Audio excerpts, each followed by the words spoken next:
ሰላም ቤተሰቦቻችን፣ ውድ የዩቲዩብ ቤተሰቦቻችን እንዴት ናችሁ? ደህና ናችሁ? አይ እኛ ደህና ነን። በጣም ሰሞኑን ትንሽ ጠፍተናል አይደለ? ብቻዬን ስለነበርኩኝ ቴዲም ክፍለ ሀገር ምናምን እየሄደ ነበርና ብቻዬን ደግሞ ሀሳቦች እየመጡልኝ አልነበረም ቪዲዮ ለመስራት እና ለዛ ነው የጠፋ ነው። ዛሬም ብቻዬን ነኝ። ብቻዬን ግን አይደለሁም ከእናንተ ጋር ዛሬ ማድረግ የፈለኩት ምንድነው የእርግዝና ምርመራ ማድረግ ፈልጌ ነው።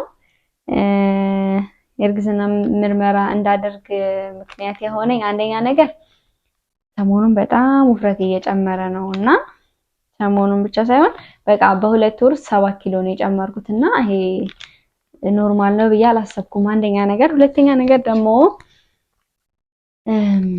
ፔሪድ ከመጣ ከሁለት ወር በላይ ሆኖታል ማለት ነውና በቃ የሆነ ነገር ቢኖር ነው ብዬ ስላሰብኩኝ ነው። እና ደግሞ ቼክ ማድረግ የፈለኩት ብቻዬን አይደለም ከእናንተ ጋር ነው ማየት የፈለኩት።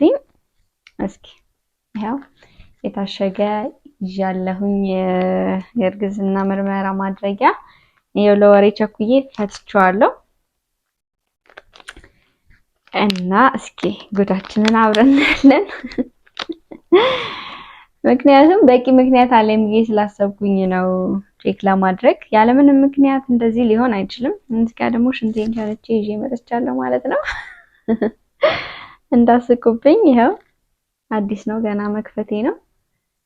አሁን እዚህ ውስጥ ከተዋለሁኝ ማለት ነው። በጣም ፈርቻለሁ እውነት ለመናገር ማለት እኔ በህይወቴ በጣም የምፈራው ነገር ቢኖር አርግዞ መውለድ የሚባል ነገር በጣም ነው የምፈራው። በጣም እንደ ተአምር ነው የምቆጥረው። ተአምር ነው በእርግጥም፣ ግን እኔ በህይወት ምን የምቆይ ራሱ አይመስለኝም። እውነት ለምን እንደሆነ አላውቅም እንደዛ የሚሰማኝ፣ ግን ችዬ ያንን ነገር አልፌ ምናምን እኔ አይመስለኝም። በቃ በጣም ነው የምፈራው። ለዛም ነው ይመስለኛል የቆየሁትኝም። እና ዛሬ እስቲ ጉዴን ላይ ሆነ። ያው ከመጣ ደግሞ ምንም ማድረግ አይቻልም አይደለም፣ መቀበል ነው። እስኪ አብረን የምናየው ይሆናል። እዚህ ውስጥ ከተውና ይመስለኛል 3 ደቂቃ ነው መቆየት ያለበት። ማንቡ ነፍስ ቅዱስ ከተትኩት። ያው ትንሽ ይቆይና አውጣዋለሁኝ።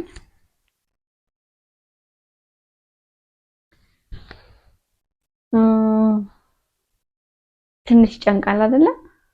ትንሽ ጨንቆኛል ማለት እናንተ ጋር ስመጣ ብዙ ነገር አወራለሁ ብዬ ነበር ያሰብኩትኝ፣ ግን አሁን ልብ እየመታ ነው።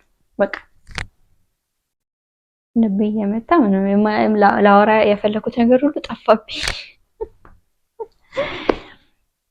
እና እንደነገርኳችሁ ሁለት በቂ ምክንያቶች ስላሉኝ ነው ቼክ የማደርገው። ምክንያቱም ታዲያ ካልሆነ ምን ሊሆን ይችላል ብዬ ስላሰብኩኝ ነው።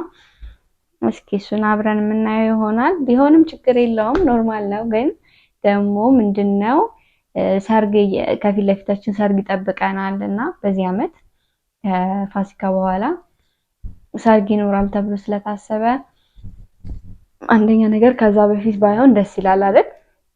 ለቤተሰብም ለእኔም ቅልል ይለኛል። ምንም ነገር ሳይኖር ቢሆን ከድግስ በኋላ ቢሆን አሪፍ ነው። ትንሽ እሱ ነው ያስጨነቀኝ። ከሆነም ደግሞ ምንም ኖርማል ነው፣ ችግር የለውም፣ መቀበል ነውና። ሌላው ደግሞ ለምንድን ነው አብራችሁ እየኖራችሁ ለምን ድግስ ትደግሳላችሁ ወይ ደግሞ ለምንድን ነው ሳትጋቡ አብራችሁ የምትኖሩት ምናምን ትሉን አላችሁና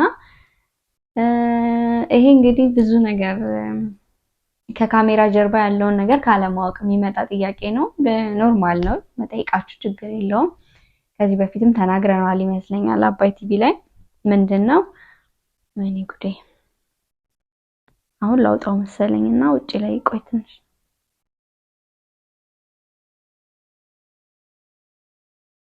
ያው እንደዚህ አድርጌ ነው ያስቀመጥኩት። አውጣውትና እዚህ ጋር አደረኩት።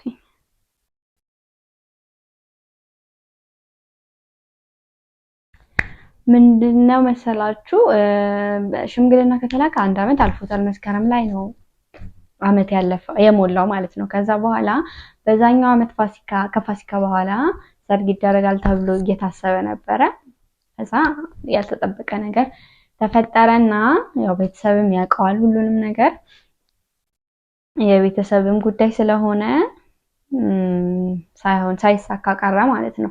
ግን በሰዓቱ እኛ በቃ ይኖራል ፕሮግራሙ ብለን ስላሰብን ቤት ተከራየን፣ እቃ ገዛ ምናምን፣ ግን እንደታሰበው አልሆነም ማለት ነው። ከዛ በኋላ በቃ ቤትም ተከራይተናል፣ እቃም አሟልተናል፣ ለምን አብረን አንኖርም ተባለና ለዛ አብረን መኖር ጀመርን ማለት ነው እንጂ ከቤተሰብ ውጪ የሆነ ነገር ወይም ደግሞ መደረግ የሌለበት ነገር አድርገን ምናምን አይደለም አብረን የሆነው። ቤተሰብ ያውቃል ለማለት ፈልጌ ነው። ከዚህ በፊትም ተናግረናል ይመስለኛል።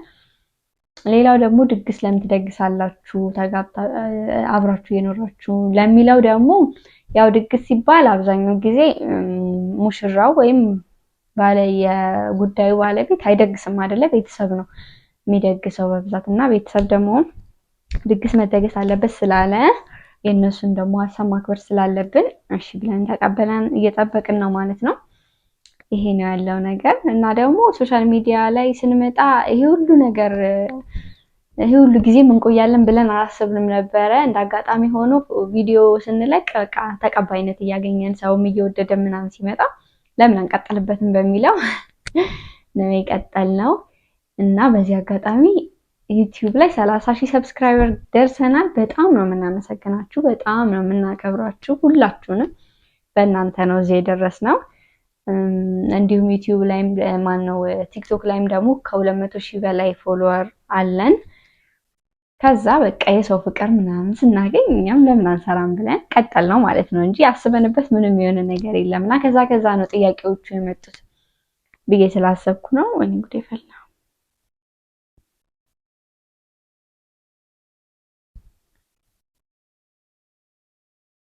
ምንም ነገር እያሳየኝ አይደለም። ለምንድን ነው? 3 ደቂቃ ነው ይመስለኛል መቆየት አለበት።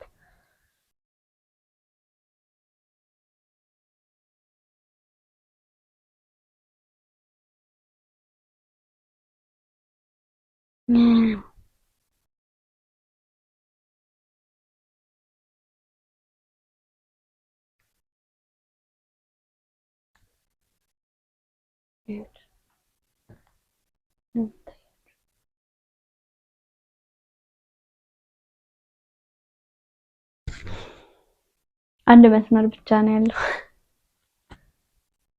አንድ መስመር ብቻ ነው ያለው ማለት እርግዝና የለም ማለት ነው። ታያችኋል። አንድ ብቻ ናት መስመሯ። እውነት ለመናገር የሆነ ዝብርቅርቅ ያለ ስሜት ነው የተሰማኝ። ማለት ታዲያ ምንድን ነው የተፈጠረው ነገር? እርግዝና ከሌለ ይሄ ሁሉ ውፍረትስ? እንደገና ደግሞ ከ2 ወር በላይ እንዳልኳችሁ ፔሪድ መጥቶ አያውቅም እና በምን ምክንያት ሊሆን ይችላል ታዲያ? ማለት በቃ በጣም ጠብቄ ነበር ይሆናል ብዬ። ሌላ ምን ምክንያት ሊኖረው ይችላል?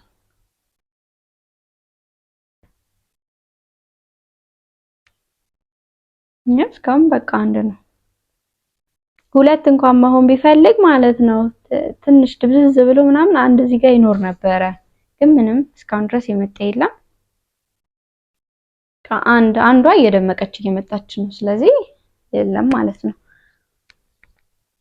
ምን እንደተፈጠረ እየገባኝ አይደለም ይመስለኛል፣ ግን መታየት አለብኝ ሐኪም ቤት ሄጄ። ያለ ምንም ምክንያት እንደዚህ ሊሆን አይችልም ማለት ከ70 ኪሎ በላይ ነው የጨመርኩት። አንደኛ ነገር፣ ሁለተኛ ነገር ፔሪድ መጥቶ አያውቅም። በቃ ይኖራል ብዬ በጣም ጠብቄ ነበር። ካልኖረ ደግሞ ምን ምክንያት ሊኖር ይችላል ማለት አላውቅም። እስኪ የምታውቁ ሰዎች ካላችሁ ምናልባት አይታወቅም አለ አይደለ? ይሄ ከልምድ የሚታወቅ ነገር ካለ እስኪ የምታውቁት ነገር ካለ ጻፉልኝ። ግን ሐኪም ቤት መሄድ ያለብኝ ይመስለኛል። የባሰ ነው እንድወዛገብ ያደረገኝ ውጤቱ ማለት ነው። ለማንኛውም እሄዳለሁ፣ እታያለሁኝ። እናንተ የምታውቁት ነገር ካለ እስኪ ጻፉልኝ። ከእናንተ ጋር ግን በማየቴ ደስ ብሎኛል። ያው ብወዛገብም ማለት እንደምታዩት ነው እንግዲህ ውፍረቴ ሶሻል ሚዲያ ላይ ራሱ የሚታይ አይነት ውፍረት ስለሆነ በቃ ብዙ ሰው ጨመርሽ እያለኝ ነበረ። እንዳልኳችሁም ደግሞ ከዛ ምንም የመጣም ነገር ስለሌለ በቃ በጣም ጠብቄ ነበረ። ግን እንደዛ አይደለም ነው የሚለው። ምናልባት አላቅም፣ ድጋሚ ቼክ ማድረግ ካለብኝ ወይ ድጋሚ ቼክ አደርጋለሁ። ከዛ በኋላ ደግሞ ሐኪም ቤት መሄድ ያለብኝ ይመስለኛል። ለማንኛውም በጣም ነው የምወዳችሁ፣ በጣም ነው የማመሰግነው እስካሁን አብራችሁኝ ስላላችሁ። የምታውቁት ነገር ካለ ጻፉልኝ ኮሜንት ላይ። ሌላም ደግሞ እንድንመልስላችሁ የምትፈልጉት ጥያቄ ካለ ጻፉልን። ቴዲ ደግሞ ተመልሶ መጥቶ አብረን ቪዲዮ እንሰራለን ብዬ አስባለሁ። በሌላ ቪዲዮ እስከምንገናኝ ድረስ እስካሁን ድረስ አብራችሁኝ ስለቆያችሁ በጣም ነው የማመሰግነው። ሰብስክራይብ ማድረጋችሁን አትርሱ። ኮሜንት ላይ ጻፉልኝ፣ መልሳችሁን እጠብቃለሁ። የእውነቴን ነው። ምክንያቱም ይሄ አሳሳቢ ነገር ነው ይመስለኛል አይደለ? እኔ ደግሞ በቃ በጣም ጭንቀታም ስለሆንኩኝ አሁን ልክ ቪዲዮን አጥፍቼ ቁጭ ብዬ ረጅም ሰዓት ቁጭ ብዬ አስባለሁ ምናምን ነገር ጭንቀታም ነኝና የምር ስራዬ ብዬ መልሳችሁን እጠብቃለሁ። ዶክተር ጋርም ሄጄ እታያለሁኝ። ሚሉኝንም ነገር አሳውቃችኋለሁ። እስከዛው ድረስ ሰላም ቆዩልኝ። እወዳችኋለሁ። ቻው ቻው።